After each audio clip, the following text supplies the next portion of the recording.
you listen to reason? Will you open your eyes? Brian in Boston, how are you? Hi guys, how you doing today? Good.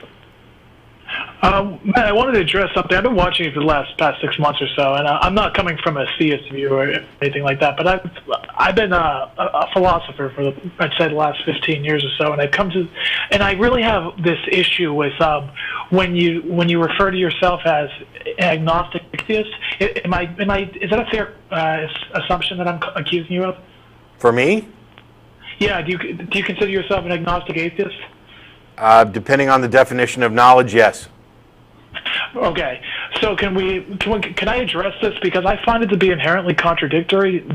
Because I feel that the distinction you guys give is that, well, you know that you can't prove that there's no God. However, a lack of a belief is therefore the only conclusion. So you can have a non-belief, but then saying that non-belief is both agnostic and atheist. It's redundant. Am I? Well, why would it be redundant? If theism and atheism address belief, and Gnosticism and agnosticism address knowledge, and knowledge is a subset of belief, then how can they possibly be in conflict? Well, let me tell you. I'm sure you're familiar with Socrates. The Socratic thinking submitted to the fact that beliefs, if it's not based on your knowledge, belief should be your ignorance. So as your ignorance is your belief, that would be your intellectually honest position.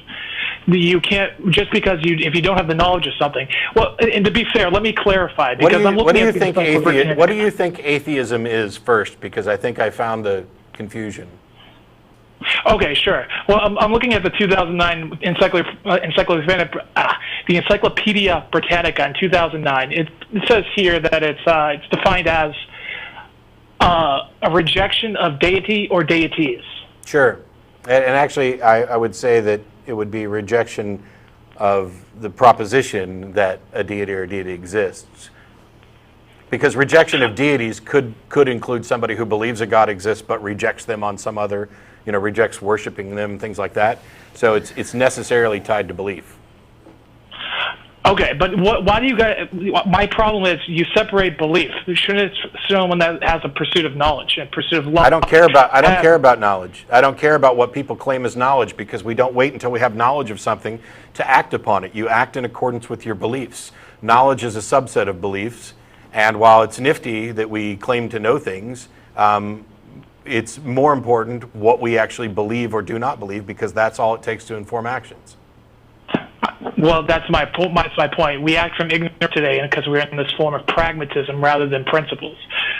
You have basically a position here where you're saying, you know that you're ignorant on the position, but you're going to act against it accordingly.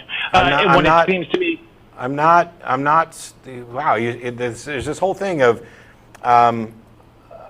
What I mean by agnostic atheism is something you can also find at ironchariots.org, which is that theism is I believe a God exists, atheism is I do not believe, and then whether or not you identify yourself as a Gnostic or agnostic, theist or atheist depends on essentially the strength of the belief. Do you count this belief as knowledge? And so saying I do not believe that a God exists and then putting the agnostic thing on there, yes, there's a potential conflict there, because the problem is that it would probably be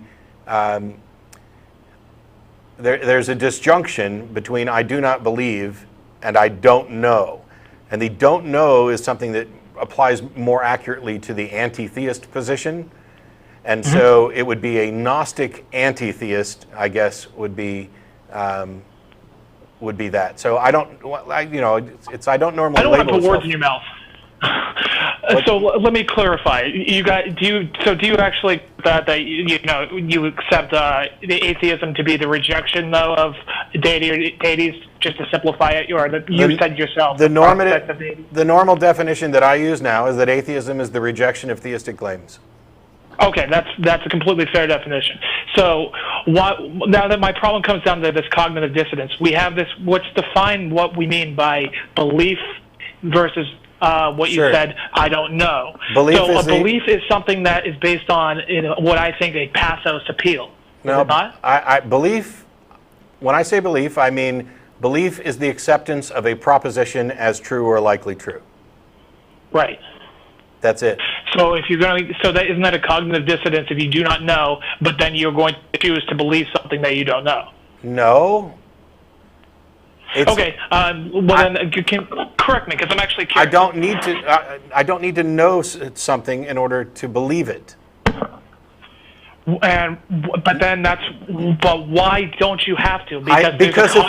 Because that's exactly backwards. You need to believe something in order to claim that you know it. Knowledge is a subset of belief. So on this, the example, I used to use a courtroom example. Let me try something completely different. You ever seen one of those things where there's a jar on a counter and it's full of like gumballs, and they have a contest to see who can guess closest to the actual number of gumballs?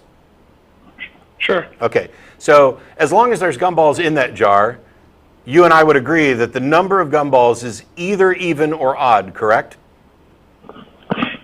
So evidently it would have to be, yes. Okay. So what's the default position on the number of gumballs?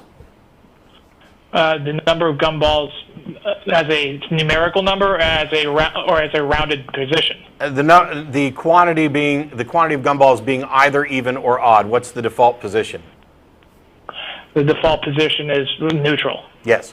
But if somebody asserts the number of gumballs in this jar, I believe, is even, if I'm in the default position, I disbelieve that assertion. I do not accept that assertion. I reject that assertion. That doesn't mean that I think that the number is odd. Right. Because we only address a single prong of a dilemma at a time. And I completely agree with this. Okay. That this is fundamentally logically deductive logic. Yes, sir. Sure. So either a God exists or it doesn't. And a theist is offering the proposition that a God exists, number of gumballs is even. And I am rejecting their assertion. Theism is the acceptance of that position, and atheism is the rejection of that position. It's not the assertion that there are no gods. Mm-hmm. Oh, we still on the same page? Yes, sir. Okay. So I don't believe their assertion. I also don't claim to know that their assertion is false. This is where the disjunct was that I talked about, because that knowledge claim actually applies to the confusion that atheism is the assertion that there is no God. Fair enough. Then I proceeds to my last problem here. My position that comes to the fact that there's a false paradigm there between know-how. I know you take a lot of calls about higher thinking and things like that. Yeah, I normally don't even bother. I normally don't even bother to put the clarifying there. I'm an atheist. That makes sense. So, but myself, as a considered I would say, a Thomas Paine type theist. When you basically have the paradigm there, when someone sets up as a Thomas Paine, I feel that isn't accurately reflecting a rejection, both a Catholic, the Catholic religion, and a Thomas Paine who was a philosopher. Does that make sense? I'm not quite sure what you just said. Let me rephrase. Yeah, it broke up a little bit. Okay, I'm a deist, so this is where my problem comes in. Why? Because I don't agree with any theist religion. I don't, because I only say that I am a deist in the fact that I can't even define what a deity is. So it's a deity. The concept of what Socrates says, where basically that everything must have a beginning and an end, which means that after death, that means there must be a next. He said by process of elimination, there must be something in between the consciousness going from life to death.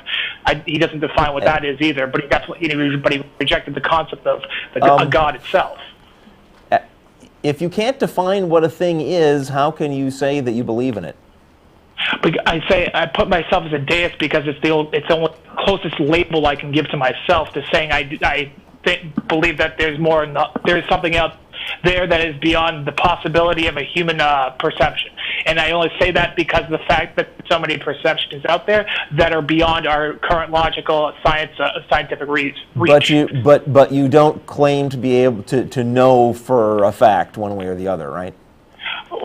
You can only know the fact that things like X-rays 200 years ago wasn't a visible light. You could things say like yes the or no. visible light spectrum. Brian, yes or no? Brian, how is that not just a massive argument from ignorance? There are things that we don't know, and thus I'm going to conclude that there's something bigger than us, which I'm going to label a deity. Oh no, I apologize because I can't define it. I can't define the deity. I only say that there's things that we do not know, and by saying we do not know them, they said the overwhelming evidence is something else will become that could fit in that definition. If you don't define it as a deity, then why are you calling yourself a deist? Why not just say there are some things we don't know? We know. Yeah, Matt and I here know there's things we don't know. Lots of them. Probably great, big, important, major, things, but... What's more is by asserting, or trying to put a label on it and trying to categorize it, you're claiming to know something about that which you don't know. Because you could be wrong. So, I mean, there may not be actually any sort of, like if we're talking about intellect, there may not be any sort of intellect beyond our own, or greater than our own. There's no reason to think that the idea of some sort of transcendent being or a being that exists outside of space and time is even a coherent concept. And so when we say there are things we don't know, that's fine, and that should be a full stop, because when you start making claims about the nature of things that we don't know in order to justify a label, I think you've gone kind of off the deep end. You're right, and that's the thing. If I try to explain myself to a point, you have to give yourself some sort of category, because I can't define myself in one specific area. Because Socrates said, the wisest man of all was the person that admitted that he knew absolutely nothing. So that was my central point here. I know that I know absolutely nothing. Hence, that's why I can't be an atheist nor a theist. Hence, why deist. Well, no. There is no other option. You're either a theist or an atheist. There are no other options. You either believe in some gods or you don't. But I don't. But I don't do either, because I actually choose to actually have ignorance. I believe I'm ignorant. If you don't believe in any gods, if you don't believe, if you do not actively believe in any gods, you are an atheist. That is what atheism is. Not believing in any gods. With a rejection of gods. Yeah, it's a rejection of the claims of gods. I'm not saying that it's. Go ahead. Sorry. The rejection is rejection of arguments, right? If no argument has been presented to you that there is a God which you have accepted, then you do not believe, and you don't believe in any gods of your own. You haven't made up your own definition and believed that, right? If you're left without a belief, an active belief that there is a God or more, then you don't believe in any gods. And that is what an atheist is. You either accept the claim that the number of gumballs is even, or you reject the claim. And those are the only two options with respect to that single claim. And the same is true for the existence of God. You either accept this claim that a God exists, in which case you're a theist, or you reject that claim, in which case you're an atheist. You seem but to then when you withhold your belief, there's no withhold. There's no withhold. If you either accept the claim or you do not. That's the only two. For any single proposition, there are only two possibilities. You either accept the proposition or you do not accept the proposition. When you do not accept it, though, you don't necessarily reject it. That is a rejection. That means exactly the same thing, and now we're arguing over words. I don't want to go in a circle here. I apologize, because I think we're on the same page. I just want to get that last point in there. Well, the thing is, when you start saying anger here. You start saying that you're neither a theist or an atheist, and I've already defined these as the only two options with respect to a single claim. When you start saying that you're something else, now you've divided this into more than one prong of an argument. And like I said earlier, you were addressing a single prong. That is the claim that a God exists. Let me propose it in a similar fashion, and let me show you why it's accurate to withhold your belief. Now, we know about the visible light. I'm okay with withholding. I'm okay with withholding belief. I'm saying that is rejecting the claim. I am withholding my acceptance. Right, it's the same thing. When you're withholding your acceptance, when you reject it and it later comes out to be true, then inherently you are intellectually dishonest because you rejected a claim that later turned out to be true. No, because rejecting the claim is not asserting that it is false. And even if it was, people are allowed to change their minds. Oh, that's what the confusion is. Exact. Thank you. But no, so I don't have. When you reject it, you don't define it as actually claiming it to be false. I've said that 5 times. I've said that. I use the gumball example to say that if I don't accept that it's true, that it's even, that I am not asserting that it's false. If I don't accept that a God exists, that does not mean that I'm asserting a God doesn't exist. I said this 3 or 4 times. And I'm hearing you, and I'm actually trying to understand. I actually am trying to get an education. I'm not trying to actually hit on you. No, I just thought you got it, and then when you came back with this, anyway, go ahead. No, it's not that. It goes down to these core definitions here. So when you say reject, you are actually saying that is similar to withholding a belief or having a lack of a belief. These are all almost definiendums that can be interchanged. Sure. Okay, so when we have a definiend on rejection, you are saying rejection is not saying looking at a claim and saying no, this is false. It Correct. is actually saying I do not think this is true. It is the opposite of accept. Okay, that's all. It is not the assertion of the contrary. Okay, thank you. That's all I needed. Cool. Thanks, Brian. All right, have a good one.